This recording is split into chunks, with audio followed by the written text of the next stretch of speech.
एक बात पूछो, कल रात तुमने क्या किया? अपना फोन उठाया, इंस्टाग्राम ओपन किया, एक रील देखी, दूसरी देखी, फिर तीसरी, और तुम्हें पता ही नहीं चला कि कैसे स्क्रॉल करते करते तुम्हारा 1 घंटा बीत गया।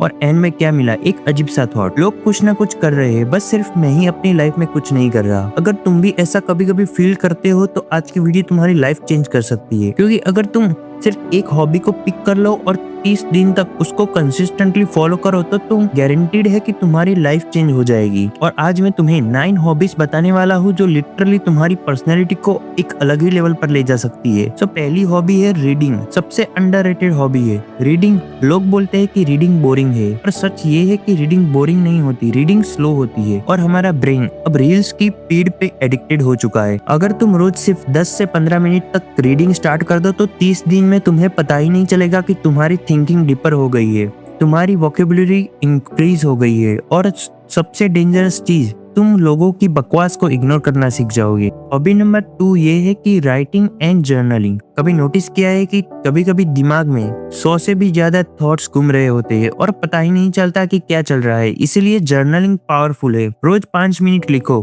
क्या फील कर रहे हो, क्या सीखा, क्या इम्प्रूव करना है। और ट्रस्ट मी, कभी कभी तो तुम लिखते लिखते ये रियलाइज करोगे कि प्रॉब्लम मेरी लाइफ नहीं है, प्रॉब्लम है ओवर थिंकिंग। और हाँ, अगर किसी पे क्रश हो तो कन्फेस नहीं कर पा रहे हो तो डायरी में लिख लो, डायरी कभी रिजेक्ट नहीं करती। थर्ड नंबर की हॉबी है public speaking. Most people life में फेल्ड टैलेंट की वजह से नहीं, डर की वजह से होते हैं। लोग स्टेज से नहीं डरते, लोग डरते हैं कि सामने वाले लोग क्या सोचेंगे। अगर तुम रोज मिरर के सामने 5 मिनट बोलना स्टार्ट कर दो तो 30 दिन में तुम्हारी कॉन्फिडेंस एक अलग ही लेवल पर चला जाएगा। और सबसे बड़ा बेनिफिट, तुम किसी भी रूम में एंटर करने के बाद अपनी बात को कॉन्फिडेंटली रख पाओगे। और सच बोलो, कॉन्फिडेंस से अट्रैक्टिव कुछ भी नहीं होता। फोर्थ नंबर की हॉबी है फिटनेस, जिम या फिर रनिंग। जिम सिर्फ मसल के लिए नहीं होता, जिम माइंडसेट के लिए होता है। जब तुम डेली पुशअप करते हो, एक एक्स्ट्रा रैप, एक एक्स्ट्रा सेट, तब तुम्हारा ब्रेन एक ही चीज लर्न करता है, डिसिप्लिन। और डिसिप्लिन वाली लाइफ में एक्सक्यूजेस कम होते हैं एंड रिजल्ट ज्यादा होते हैं। और हाँ, जिम के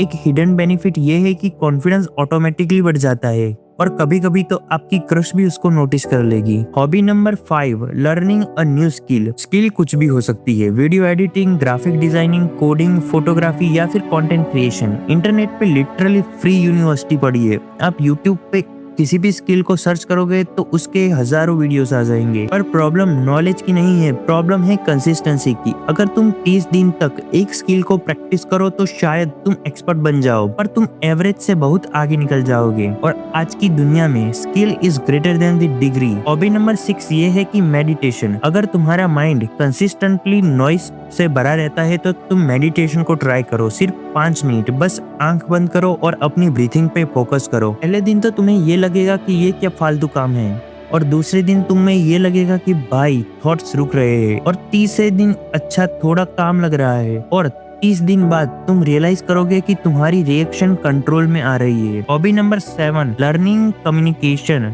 this is the most important hobby. Life में अपॉर्चुनिटीज सिर्फ टैलेंटेड लोगों को नहीं मिलती, अपॉर्चुनिटीज मिलती है जो कम्युनिकेट कर पाते हैं। अगर तुम कम्युनिकेशन को इम्प्रूव करना स्टार्ट कर दो तो स्ट्रेंजर से बात करो, क्वेश्चन पूछो, कन्वर्जेशन की प्रैक्टिस करो, तो 30 दिन में तुम नोटिस करोगे कि लोग तुम्हें ज्यादा सीरियसली लेने लगेंगे। Hobby number 8, creative hobby. Drawing, music, photography, video creation. Creative hobbies एक चीज करती है, ये तुम्हारे कंज्यूमर से क्रिएटर बना देती है। अब तुम सिर्फ कंटेंट को कंज्यूम नहीं करते, तुम कंटेंट को क्रिएट भी करते हो, और क्रिएशन में एक अलग ही सेटिस्फेक्शन होता है। Hobby number 9, learning money skill. School में सब कुछ सिखाया जाता है, बस मनी मैनेजमेंट करना नहीं सिखाया जाता। अगर तुम इन्वेस्टिंग, बिजनेस, मनी साइकोलॉजी ये सब कुछ सीखना स्टार्ट कर दो तो 30 दिन में तुम्हारी थिंकिंग चेंज हो जाएगी, क्योंकि तुम रियलाइज करोगे कि मनी लक से नहीं, नॉलेज से आता है। और एक बात तुमको मैं सच बताऊं तो अगर तुम 30 दिन तक सिर्फ रील ही स्क्रॉल करते रह गए तो 30 दिन के बाद तुम्हारी लाइफ सेम ही रहेगी। पर अगर तुमने इनमें से कोई एक हॉबीज को पिक कर लिया और कंसिस्टेंटली 30 दिन तक उस पे टिके रहे तो तुम सेम पर्सन नहीं रहोगे, तुम्हारी लाइफ कंप्लीटली चेंज हो चुकी होगी। इसीलिए चैलेंज है, आज कमेंट में लिखो कि 30 डे हॉबीज चैलेंज, और एक हॉबीज को चूज करो। 30 दिन के बाद मिलते हैं, देखते हैं कि कितने लोग एक्चुअली चेंज हो पाते हैं। अगर तुम्हें ऐसी ही वीडियो पसंद आती है तो तुम अपग्रेड हो रही है, तो सब्सक्राइब करना मत भूलना, क्योंकि यहाँ पर हम टाइम पास नहीं करते, हम ट्रांसफॉर्मेशन करते।